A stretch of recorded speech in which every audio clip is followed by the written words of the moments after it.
pleasant good evening. You are listening to the program The Voice of Pilgrim, emanating from Pilgrim Baptist Temple, St. James Road, where our senior pastor is Reverend Dr. Leroy Nathaniel Major. We are known as the Church with the Open Doors, hence our hearts are also open to you. For more information on this radio broadcast, you may contact our church at 393-3644. Sponsors for this broadcast are Jonah Telecom Bahamas Limited at 376-8999, Easy Trucking at 357-4394, The Craft Shack at 829-7412, ATC Financial Advisors and Consultants at 376-0411, and also the fine members of the Pilgrim Baptist Temple.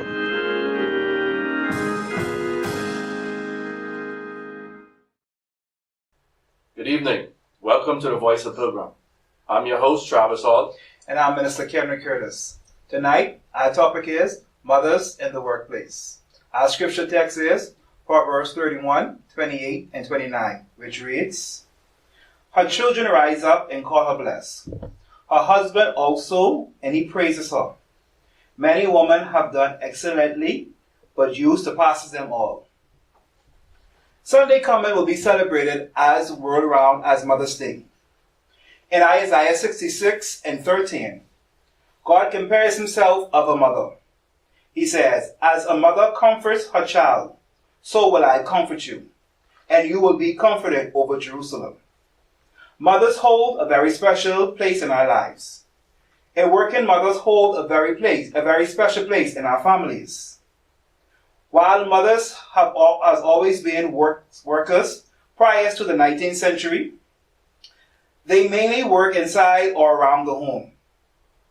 It was during World War I and II, where men were in the armed force, that members of the women in the workforce began to grow. These were mainly single women and women without children. Then, in the 1960s, with the introduction of the woman liberation movement, and with the need of the second income for families, more and more women began to work outside the homes. However, at the time, young mothers would depend on grandparents or family members who would help keeping their young children while they went to work. Since then, the introduction of the early daycare facilities has resulted in young mothers dropping their children off to child care facilities while they work. Today, we want to look at how these very special people called mothers are able to balance their jobs with their family duties and what impact this has on their children. Tonight our guests are Sister Eloise Brice. Glad to be here. And Sister Kennique Glinton. Thanks for having me.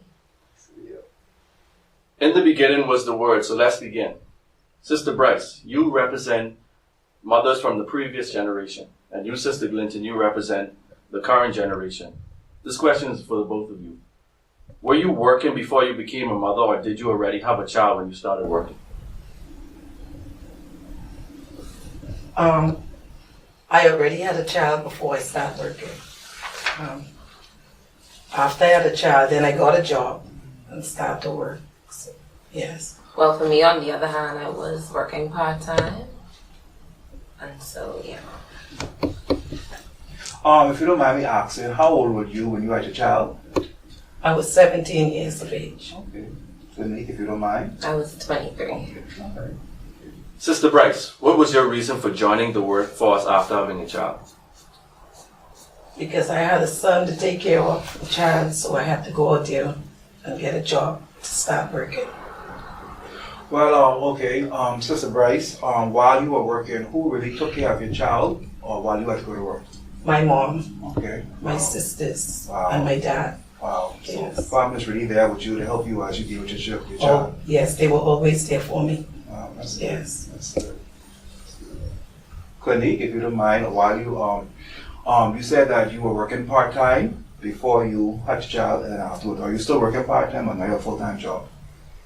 Well, currently, I'm still working part-time because I do school full-time. Okay, okay. So, when I have school, sometimes I actually take a break. Since I work for family, my schedule is very flexible. Okay. So how is that? How does going to work plus school help with the child? Do you have someone who take care of them, or does he goes to daycare? So I have a huge support system. Wow, that's good. That's why we get to thank God for family, because in times like these, they really put their foot forward. They help us with children. Yes, they do. Ms. Glinton, did you ever feel like your child was a setback when you was going through the pregnancy? Never did.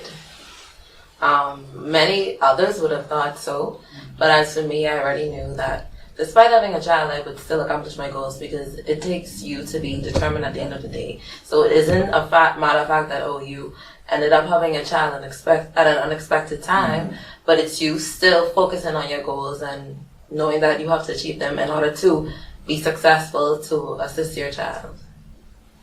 Like how you said, going back to, if you don't mind me piggybacking on your school work, you said you go to school and plus you do work. Do you think that deprives your quality time with your child? No, because the minute I'm home, it's like, it feels like I'm there 24/7 with him. He clings on to me, and we play, we do everything what a mother and a child should do. So I ensure that he still gets that rearing that he needs from his mother. Well, Sister Brice, we know your child is growing now. He's growing. Back then, did that play on any quality time with your child by working? No, it didn't. You always found time for It was fine time for my son, yes. And that's something so important, because even in the time we're living in now, we gotta give our children our quality time. But I thought like I have a child. I ain't got no child yet. But that's but okay. We gotta give them quality time. Because I know growing up with my mom, she would work. She was a full-time worker. But every time she came home, she gave us our time. Whether it's the hours, the beats, whatever, she gave us our time. So that's yes. So that's something so important this day and time. Yeah. What about social life? I know for you, Kennique, it probably had an effect on that. What about socializing with friends and having a social life, having a child? How did that play out for you guys? You both can answer this. For me, at the beginning, it kind of, my social life was stagnant, I would say, because where he was young, I didn't really want to leave him with too many people. And then because he clung to me, I know that when I wasn't around, he would probably cry a lot and stuff. So I would prefer to just miss out on social outings and be with him. Well, I was able to go out and have a little social life because I knew my baby was in good hands with my mother or my sisters or my dad. So it was okay for me to go out and have a little social life every now and then. By you being away from each other, did that cause you to miss him more? I mean, we all know the answer, but did that cause you to miss him more or really want to be around them? Yes. Yes, Yes, definitely. Yes, Well, okay.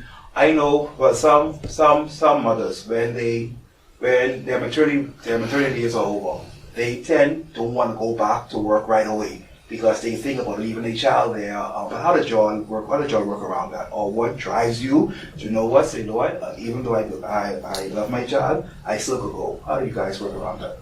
Like I said earlier, my schedule, was flexible. So I didn't go after the normal 3 months, which females do. I went when he was around 6 months. Oh, okay. So at that time, he was very advanced for his age, and so it didn't really affect me. Yeah. Oh, that's true. That's a good age you went back, because I'd give him more time to really wean off of you all, per se. Sister Eloise and Sister Kennique, well, we know that both of you have a wonderful support system, and that's something we can really thank God for. But was there ever a time where your support system didn't, like, was saying that you were doing too much, or they didn't want to give or to watch your child anymore? Did you guys ever face that? Not really, not with my family. They was always there for me. But once in a while now, my mom would say, now, he went out last night, not tonight. You have a baby to keep. And so I would stay home and do that. But it was always, somebody was always there for me and my baby, always. Okay.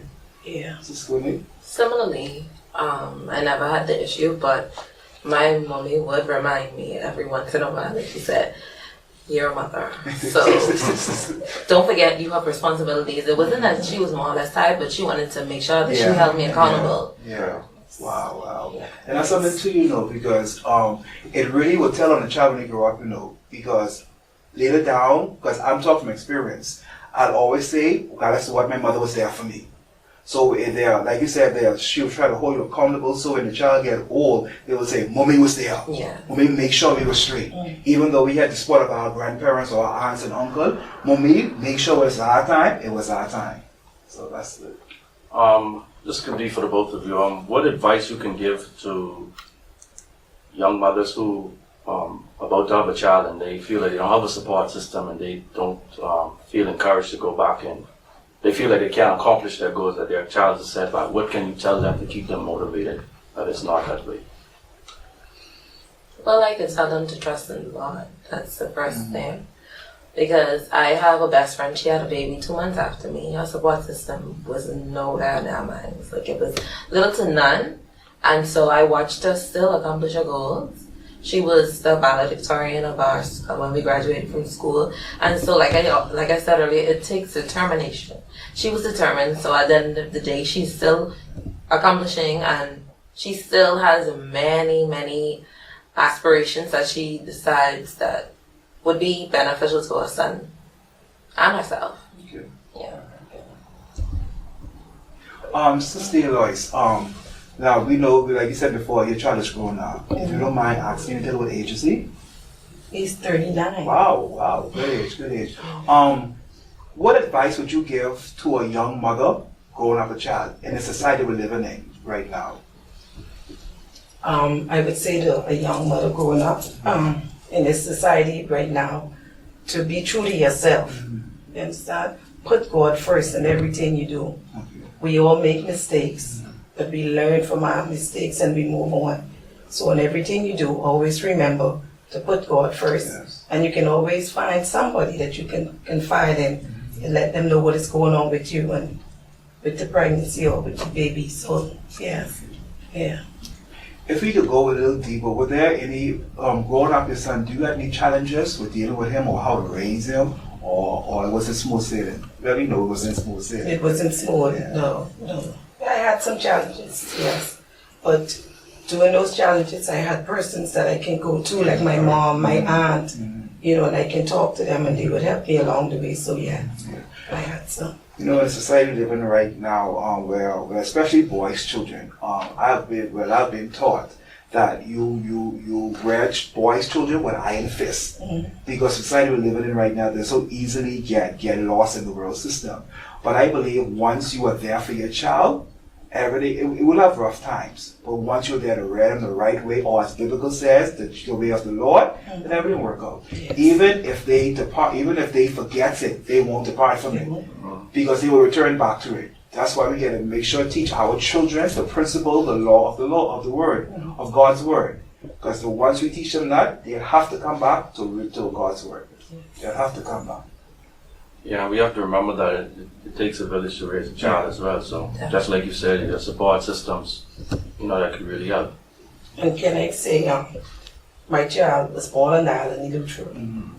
And like you say, it takes a village. And when you say a village, everybody was there to help each child, Right. if somebody seen him doing something wrong, they can stop him and say, hey, this is wrong, Or they will call me and let me know, well, he was doing something wrong. And I appreciate that. So, yes. But now, with the younger generation now, You cannot do that. That don't fly. No. Sometimes you have the parent attacking you in front of the child. Yeah.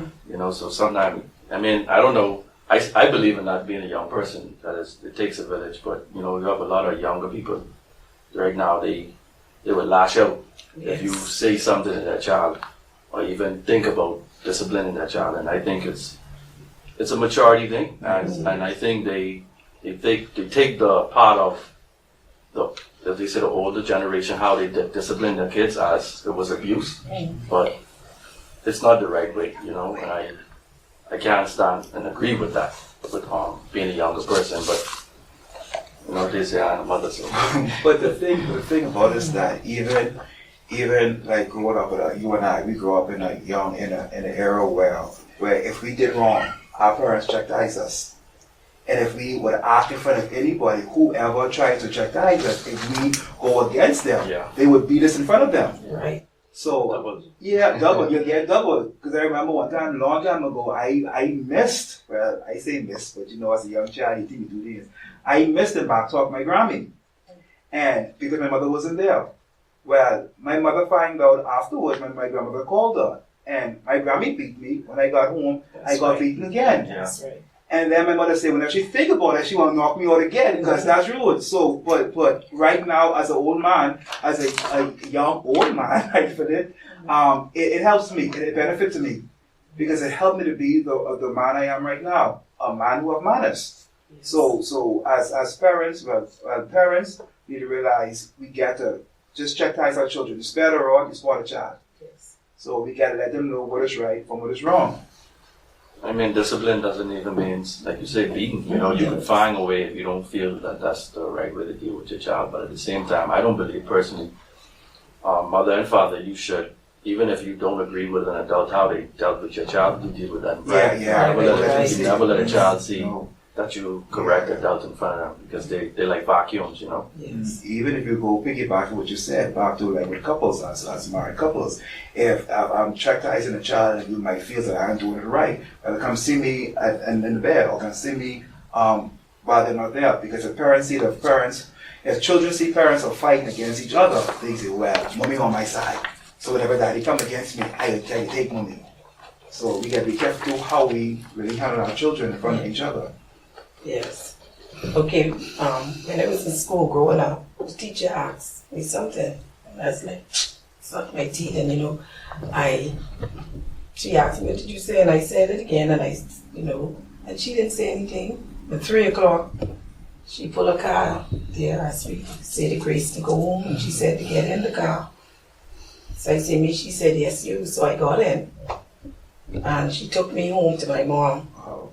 And she told my mommy what I did. So at that point, my mom beat me in the front of her that evening. That morning, I went to school thinking everything is okay on assembly line. She came and she beat me again. So, I'm just saying that to say, discipline, it's not bad for the children. But when you have to go to school and fight and carry on in front of other students, or, it's really, really bad for children growing up. So. Well, Kennique, I want your feedback on basically how you feel about a village raising a child. Well, it definitely takes a village to raise a child. Thankfully, like I said, I have a huge village consisting of brothers and sisters, cousins. They literally fight to watch my child. That's how I feel. But when it comes to discipline, as you guys were talking about earlier, like you would have said, it isn't really beating all the time because I was raised and I did not get beaten.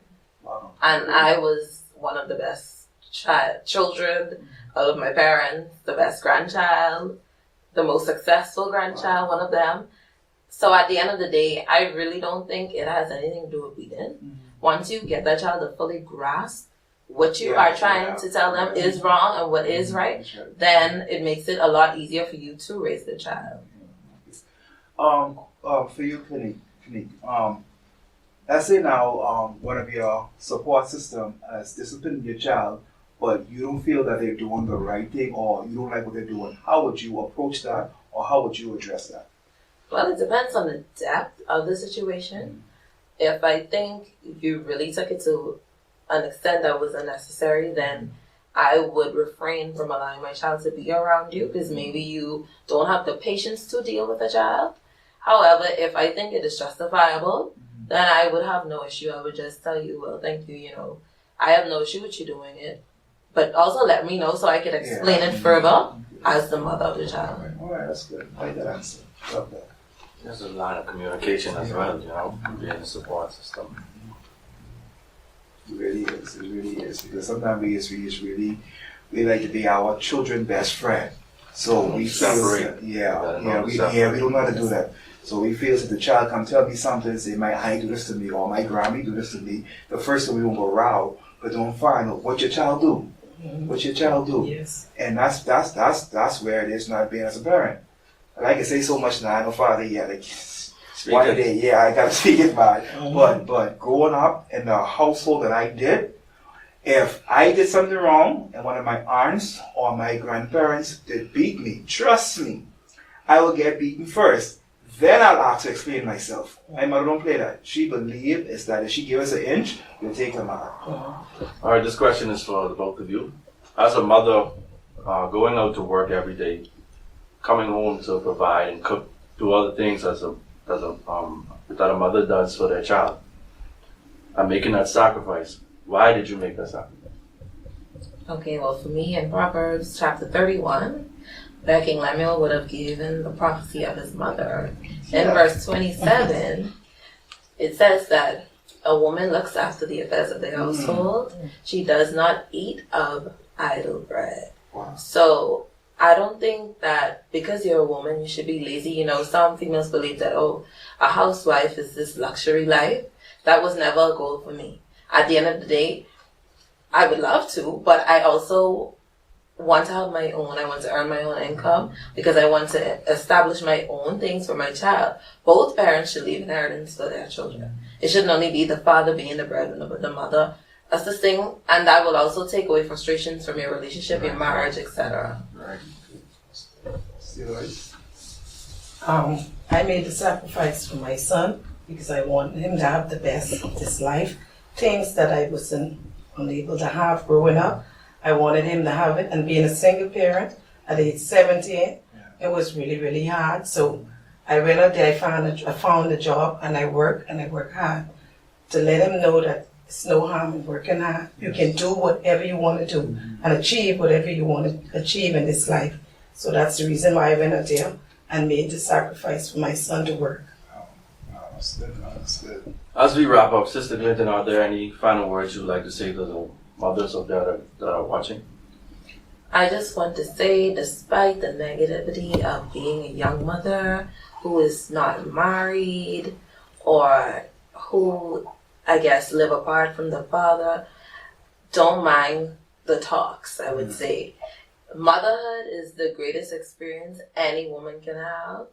It isn't roses every day. It can be challenging, but I must say that you will enjoy it. You won't ever regret it. And at the end of the day, when you see that what you have sown into that child is actually being presented to you in years to come, you're going to be very proud that you had that opportunity to actually develop another human being into who they are. And Sister Brice, you can have your final say right now. And thinking about this, there's some things I wrote down. I think regardless of what generation we resent our motherhood is challenging and rewarding. Our children may not be what we want them to be, but the Bible tells us, train up a child in the way they should go, and when they are old, they will not depart from it. So I encourage mothers from all generations to pray and put God first in everything they do in spite of anything and everything or shortcomings. Put your life and theirs in God's hands and let Him direct your path. We just want to say thank you both for your time, and also we want to say thank you for being the mother that you are. And to all mothers out there, thank you for your sacrifice, for your time, for your love, and for your caring. Trust me, the children appreciate it so much. We do appreciate it. Happy early Mother's Day. Thank you. Right. Join us next week, Monday, where our guest will be Mr. Arrington Thompson, where we'll be talking about backyard farming. If you join us late tonight or missed the show, you can check us out on our social media platforms at The Voice of Pilgrim on Facebook and YouTube, and you can send your email. You can contact us by email at thevoiceofpilgrim@gmail.com. Join us next week, same time, same channel. God bless. God bless.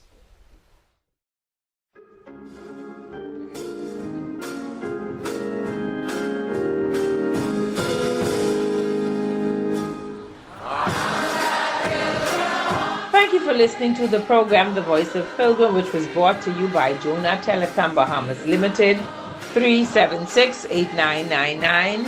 They install and maintain telecommunication towers from Bimini and Grand Bahama in the north to Inagua in the south to ensure clear, continuous cellular service throughout the Bahamas. Easy Trucking at 357-4394. They specialize in flatbed and container deliveries. and 20 to 40 foot chassis rentals. They make trucking easy with over 24 years of experience in the heavy hauling business. The Craft Shack, Wolf Road, opposite the Windsor Park, 829-7412, specializing in junk canoe and carnival supplies, balloons and party supplies, hats, fascinators, and jewelry making items. They supply the items, tools, and decorations for all your craft needs. ATC Financial Advisors and Consultants, with over 19 years experience in accounting and auditing, they offer reliable and professional service in internal audit, enterprise risk management, corporate governance, financial planning, and accounting. For more information, call them at 376-0411 or visit their website at www.atcadvisors.com. And also, the fine members of the Pilgrim Baptist Temple. Tune in next week, same time, same station, where we will be happy to bring you another interesting broadcast of The Voice of Pilgrim. God bless you and have a wonderful evening.